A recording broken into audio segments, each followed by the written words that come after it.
Hello नमस्कार दोस्तों, कैसे हैं आप लोग। आशा करते हैं आप लोग अच्छे में। देखिए, अगर आप यूपी होमगार्ड में फॉर्म भर रहे हैं तो यूपी होमगार्ड में यहाँ पर कुछ बदलाव किए गए हैं, जिसके बारे में इस वीडियो में हम आपको बताने वाले हैं। तो यूपी होमगार्ड का भर्ती का फॉर्म भरने से पहले इस वीडियो को आप पूरा एक बार जरूर देख लीजिएगा।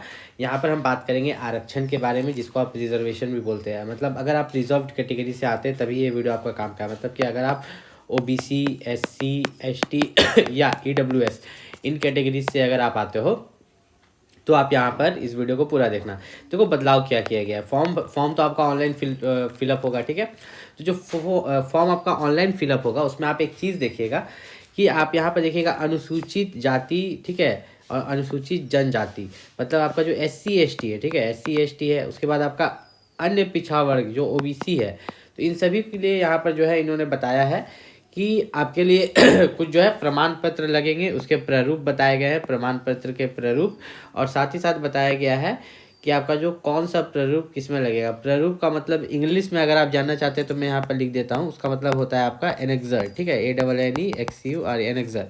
तो यहाँ पर अगर बात करें तो प्रमाण पत्र जो है, मतलब आपका जाति प्रमाण पत्र, अगर आप यहाँ पर OBC कैटेगरी से, SC ST या EWS कैटेगरी से बिलोंग करते हो तो फॉर्म भरने से पहले फॉर्म अप्लाई का जो लास्ट डेट होगा, ध्यान से सुनो, फॉर्म अप्लाई का जो भी लास्ट डेट होगा उससे पहले आपका OBC, SC ST और EWS सर्टिफिकेट बना हुआ होना चाहिए। प्रारूप 1 के द्वारा आपका जो है SC ST और प्रारूप 2 के द्वारा जो है आपका OBC। अब ये प्रारूप क्या है मैं आपको समझाता हूँ। 1 और 2 ये फॉर्मेट है, ठीक है, ये फॉर्मेट है और इसी फॉर्मेट में लगभग सभी का बनता है। उतना टेंशन लेने की जरूरत नहीं है, ठीक है। यहाँ पर आप कंफर्म कर सकते हो। वैसे आपके प्रारूप 1 इंग्लिश या हिंदी किसी में भी आपका बना हुआ है, ठीक है। आपका कास्ट सर्टिफिकेट इंग्लिश हिंदी किसी में भी बना हुआ, उससे कोई दिक्कत नहीं है। प्रारूप 1 का जो है उसको एनेक्सर बोलते हैं, एनेक्सर 1, एनेक्सर 2। तो एनेक्सर 1 के हिसाब से आपका SC ST सर्टिफिकेट होना चाहिए और अत्यंत पिछड़ा वर्ग जो होता है OBC उसका प्रारूप 2 के हिसाब से होना चाहिए और EWS का प्रारूप 4 के हिसाब से होना चाहिए। अब सब के लिए यहाँ पर जो है किस लेवल का, ठीक है, किस अधिकारी से जो है वो सर्टिफिकेट बना हुआ होना चाहिए, सबके लिए सेम है। तो मैं एक ठो बता देता हूँ, बाकी आप समझ लीजिएगा।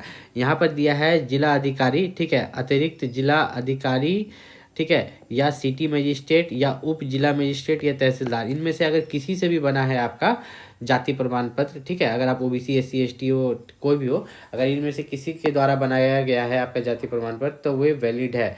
और यूपी होमगार्ड की अगर बात करें यहाँ पर तो यूपी होमगार्ड का जो ये भर्ती हो रहा है ये सबसे खास भर्ती इसलिए है क्योंकि इसमें जो पोस्ट है वो काफ़ी ज़्यादा है। आप ये मत सोचिएगा कि आपको 600 रुपये ड्यूटी भत्ता तथा राज्य सरकार द्वारा समय समय पर देय महंगाई भत्ता निर्धारित की जाएगी। मतलब बहुत कोई सोच रहा होगा कि अच्छा 6 से 9 मिलेगा, 30 दिन काम करेंगे, हर दिन का 600 हुआ, कितना गया, 6 या 18, तो लगभग 18,000 रुपये मिलेगा। इतना कम पैसा में क्यों करें। नहीं, सरकारी नौकरी तो सरकारी नौकरी होता है, ठीक है। आपको फॉर्म जरूर फिलअप करना चाहिए क्योंकि वैकेंसीज बहुत ज़्यादा है, वैकेंसीज बहुत ज़्यादा है। और इसमें अगर देखें तो होमगार्ड में पुरुष और महिला दोनों के लिए बहुत अच्छा मौका है। अगर आप 10th पास है, अगर आप क्या है, अगर आप 10th पास है, यूपी से है, तो ये आपके लिए जो है बहुत ही काफ़ी अच्छा मौका है कि आप यहाँ पर फॉर्म फिलअप कर सकते हो। इसके बारे में मैंने डिटेल वीडियो भी बनाया है, ठीक है, इसी चैनल पे। ये मैं बताया था बदलाव के बारे में सिर्फ बताने के लिए आया था, लेकिन मैं यहाँ पर एक चीज़ और बता देता हूँ। फॉर्म अप्लाई करने का जो लास्ट डेट है वो 17 दिसंबर है। 17 दिसंबर से पहले आप फॉर्म अप्लाई कर लेना। टोटल वैकेंसीज़ की अगर बात करें तो आपका जो यहाँ पर टोटल नंबर ऑफ जो वैकेंसी है यहाँ पर वो कितना है आपका, समथिंग 40,000, ठीक है, आपका 41,424। तो आप ऐसा सोचो ना कि 40,000 प्लस वैकेंसीज है। 40,000 वैकेंसी क्या कम होती है? 40,000 वैकेंसीज कम नहीं होती है, बहुत ज़्यादा होती है, ठीक है। फॉर्म फीस भी उतना ज़्यादा नहीं रखा गया है। सामान्य वर्ग EWS अन्य पिछड़ा वर्ग के लिए 400 रुपये, SC ST के लिए 300 रुपया। कोई भेदभाव नहीं किया गया है किसी के साथ, ठीक है। फॉर्म फीस में ऐसा नहीं कि जनरल के लिए फॉर्म फीस 400 रखा गया है, SC ST के लिए फॉर्म फीस 100 रुपये या 50 रुपये, नहीं, कोई ऐसा भेदभाव नहीं। लगभग फॉर्म फीस सामान्य रखा गया है और मीडियम भी रखा गया है, बहुत ज़्यादा नहीं रखा गया है, ठीक है। कि कहीं कहीं आप देखते हैं कि फॉर्म फीस या तो 100 रुपया रहता है ना तो सीधा 800 रुपया रहता है या 1000 रुपया रहता है, ऐसा नहीं रखा गया है, ठीक है, मिनिमम है, ठीक है। उसके बाद यहाँ पर बात करें तो क्वालिफिकेशन जैसा मैंने बोला 10th पास होना चाहिए। अपियरिंग फॉर्म नहीं भर सकता, सिर्फ 10th पास फॉर्म भर सकता है।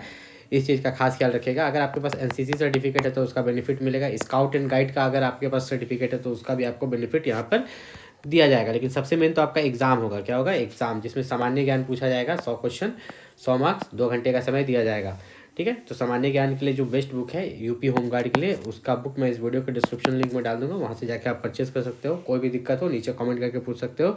ये मेरा शॉर्ट वीडियो था सिर्फ आपको कास्ट सर्टिफिकेट के बारे में बताने के लिए, जाति प्रमाण पत्र के। मैंने लॉन्ग वीडियो भी अपने चैनल पर बनाया है, आप डालिएगा, यूट्यूब पर सर्च कीजिएगा यूपी, ठीक है, होमगार्ड वैभव शाश्वत, ठीक है, आपको दिख जाएगा। मिलते हैं अगले वीडियो में, तब तक के लिए नमस्कार।